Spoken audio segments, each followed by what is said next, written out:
ఆలనా పాలనా చూసుకుంటారని సంరక్షణ కేంద్రాలకు పిల్లల్ని పంపిస్తే అక్కడి వారే ప్రమాదంగా మారుతున్నారు. తల్లి బాధ్యతను నిర్వర్తించాల్సిన కొందరు కర్కశంగా వ్యవహరిస్తున్నారు.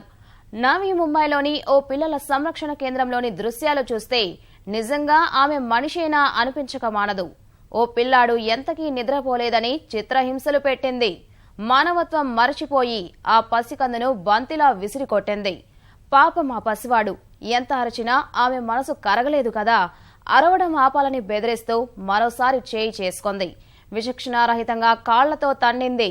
ఓపిక, సున్నితత్వ లక్షణం ఉండాల్సిన ఈ వృత్తిలో ఇలాంటి వ్యక్తులను నియమించడం పట్ల తల్లిదండ్రులు ఆగ్రహం వ్యక్తం చేస్తున్నారు.